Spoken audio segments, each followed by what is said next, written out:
Hi there. So to get started with, most of this code is all based off of node.session, which I found on Github before. So yeah, just giving a shout out for that credit. Anyway, so we have 4 things that we need to create in order to make this whole thing work, which is the web app, the socket connection, the Hangout XML, and then the Arduino connection as well. We're going to start out with the web app first. And the first thing that we need to do with this is on our EC2 instance, make sure that we have some ports open for the HTTP connection as well as the TCP socket connection. So we're not going to go into setting up your EC2 instance and loading Node onto it. There's already documentation online for that. So we need some ports. What you have to do for the ports is go into Network and Security, and then you select whichever security group you have, and then from there you're going to just add in a few new ports, press add the rule, and then press apply rule changes, and then they will be added in there as well. Now, let's take a look at the server.js that we will write. Alright, so here's the server.js, which is the back end of the web app. And so here we can see this is our ports that we need. And then basically, here we are creating the server. Down here is when we start listening to the WebSockets, and then now when one of the WebSockets opens or a new web browser views the page, basically this part here is called, so we add them into our client count list and the web guest lists array. And then whenever we here's the important part. Whenever one of the clients sends a message, then we broadcast that message to everyone, and we also write that message to our TCP guests, and we also send a note to ourselves. But anyway, the important part is right here when we send whatever has happened on the client side to our TCP side, which would essentially equate to sending it to our processing sketch and then to our Arduino. And then just to make sure whenever someone leaves, then we're going to remove them from our list of web guests and everything. Alright, and then the next part is the TCP server. So we create the TCP server. There's nothing really fancy in that. And then whenever someone connects to it, then we're going to write that someone connected to it, and basically that's all that you need. Just make sure that you add them to the TCP guests array, and then when they leave, make sure you remove them from the array, and then here's where we're listening on that port. Okay, so the next part is the client.js side, or the index.html side. So we'll open that. And here it is. So here again we see our HTTP port for the WebSockets. And then we are listening for the message right here. So when we receive a message, then we're going to be doing this stuff here, which means basically if we're pressing it and it's turned on, then we're going to change the turn on button to the color orange. And then if it's turned off, then we'll turn that one to orange. Meanwhile, we'll also turn the other button to the original color. But if it's someone else, so for example, it is not us, then we're going to change the colors to green, and that's how we can tell if someone else is doing it. Okay, and so here That's actually, let's just go down a bit. So how do we tell when someone is actually pressing our button or our LED button on the page? Well, that's basically with some jQuery right here. Whenever the mouse down is on the turn on button or the turn off button, then we're going to be calling this function right there. But also we have the iPhone mobile Safari touch events as well. So these ones right there, which go to a touch handler. So let's look at the touch handler first because it will lead us to the next thing. So for the touch handler, if the touch is basically a 0 number, because that's what we pass down here for turn off and then for turn on, then we send it to the turn off LED function or the turn on LED function. Now these functions are the best part of it because this is what sends to the WebSocket what the message is basically. So here it's just like the message is you, which we have seen above, and then the number, and that's for the turning on of the LED. And what else is good to know here? That's basically about it that you all have to know. The rest of it is just CSS and then the HTML and all of this JavaScript here. Alright, cool. So when we basically put that together, that's how we get our web page. Whew.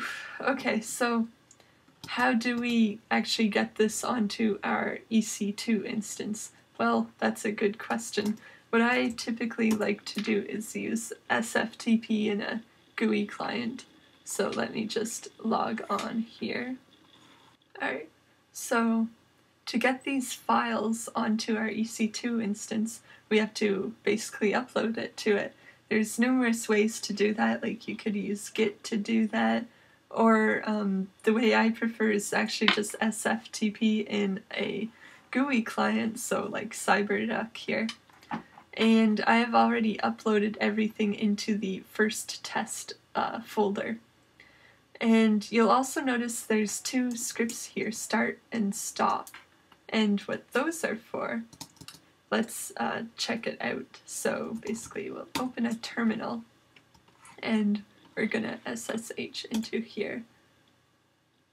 Oh, and also that's also a good point. When you first SSH into your EC2 instance, this part here is always some like good stuff. Alright, anyway, cd first test, and then what we want to be able to do is first of all start our node app. So we'll do node server.js first of all to oh, sorry. Clever. Alright, sorry about that. Anyway, first of all, we're going to start our node app. And so now that it is started, let's go make sure that it is started by going to our page right there. Alright, so it is started, on, off, on, off, on, off, on, off. And then when we make a new page, on, off, on, off, on, off. Alright, great, so it works as we expected. Now the only problem is that if we wanted this to be on all the time, like basically the Node app on all the time, or the Node app running all the time, well, this is sort of useless because right when we log out of our SSH, then it's going to turn off. So the way that we can do this is by using forever.js. So in there's a lot of commands involved with forever.js, and basically one of the coolest ways to do it is just with this shell script. So this is basically telling forever.js to start running our server.js and also do like a forever.log, out.log, air.log, all of that good stuff. So now when we do, and there's also a matching stop. script as well. So we're going to start with .start. And then, so now it's always on, and we can make sure of that by refreshing. It's just waiting for the CDN here to deliver the imported JS. So, ooh, there we go. On and off. Alright, great. So that's always running now, and we saw before that it's giving out the right data and everything. So now it's time to move on to the processing sketch. And let's log out of there. Okay. So for the processing sketch, what we need to do is open processing and open up the sketch. And so basically here is the sketch for processing. What we're going to do is attach to the TCP port on our server address, so right there.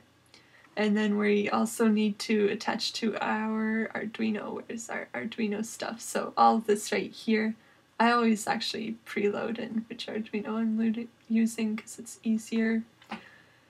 So first thing is that we connect to the TCP socket, and then we open our Arduino. And what we're going to be doing here, first of all, is checking for the data that's sent through the TCP socket. So we see, first of all, if the connection is open. Then we see if there's some stuff that it has sent. Then we read it. We'll tell ourselves what it's read. And if the data is like 0 or 1, then we're going to be sending that to our Arduino, and we'll also change the background on our processing display here just so that we can see it easier.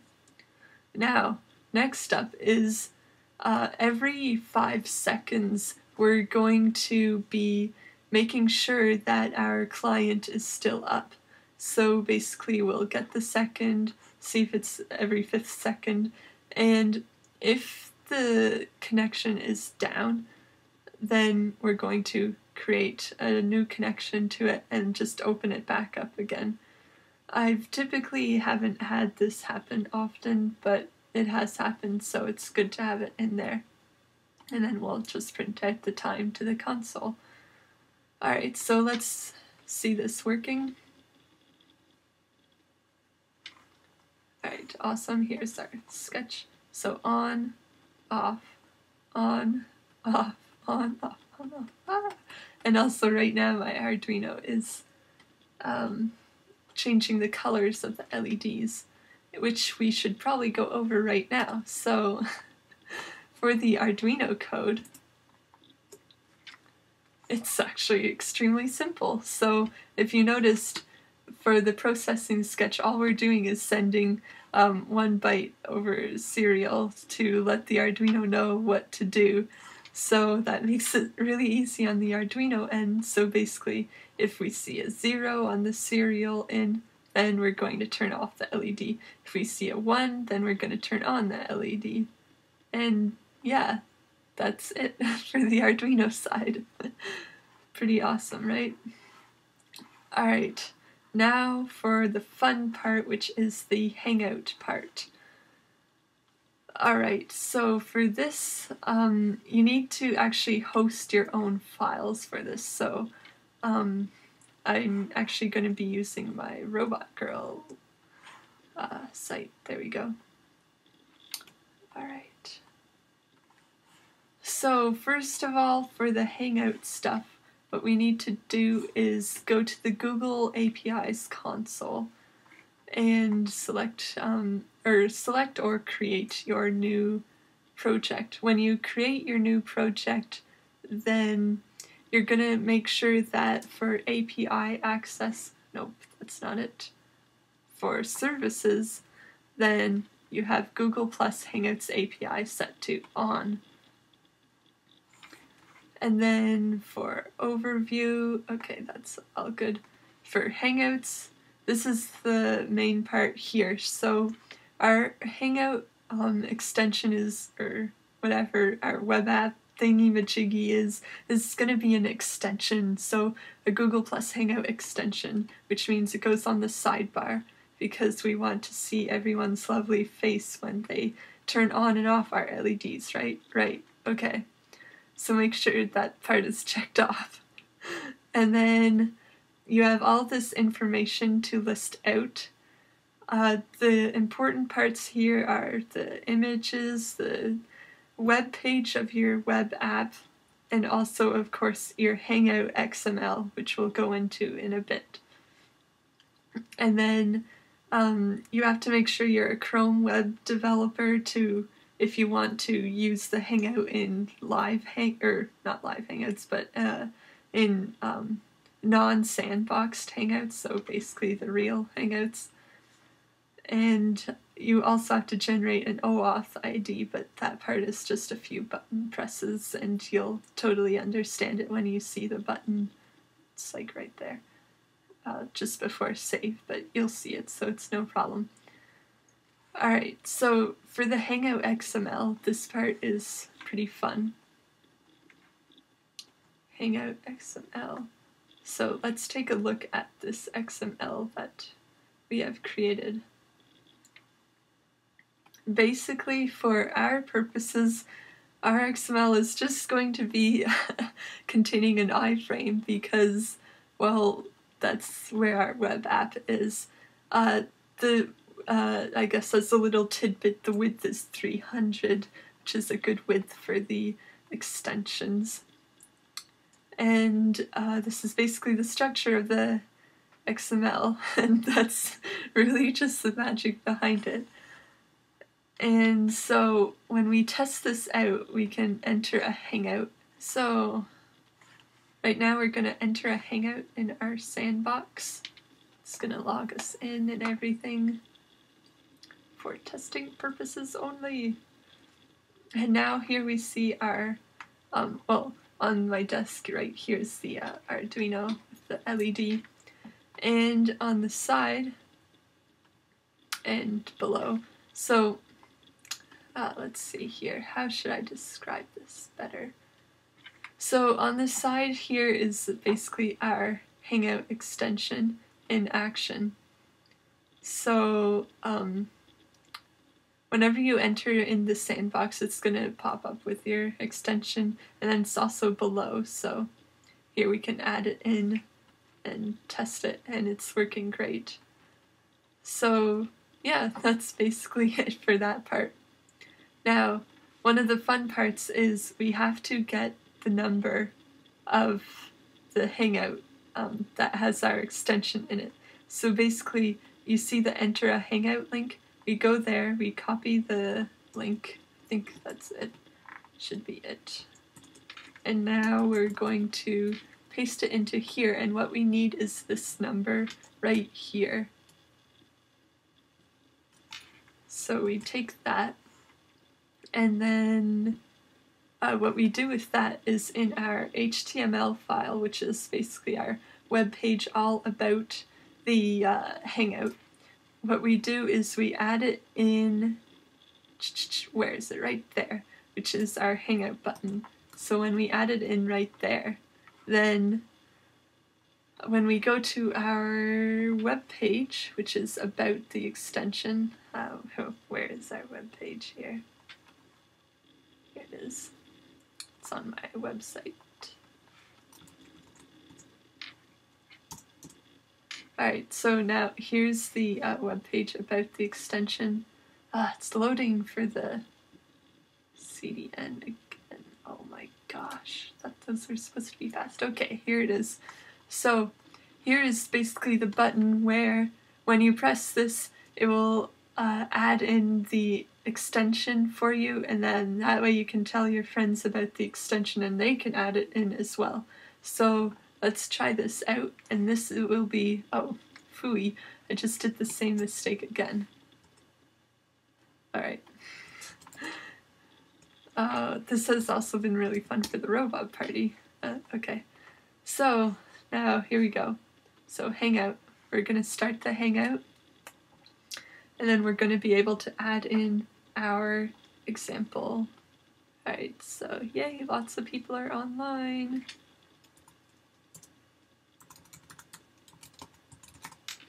Alright, so we're going to hang out, and then now you can see mine here, and then off on, off, on, off, on. Then there's the app, and then, or the Hangout extension. And you can also see on here that the Hangout extensions all sort of go into this top bar part right here.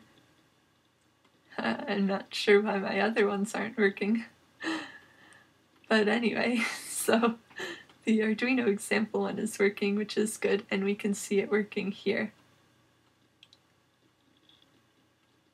which is great. And on the screen as well, let's see, where's our Java sketch? Yeah, there we go.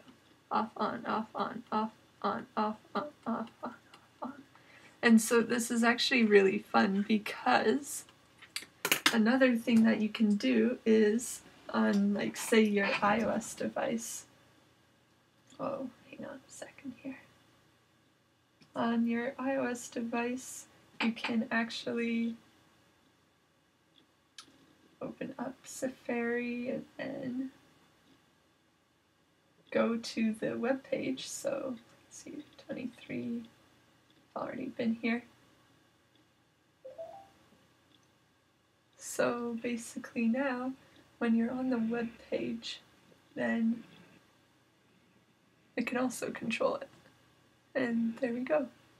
Hey, and someone joined right when I was filming. That's pretty cool. And Hi. hey, how's it going? I'm gonna be in my tutorial video. Alright, and so that's basically how you get your Arduino to blink from a Google Plus Hangout extension, and also basically just a web app as well.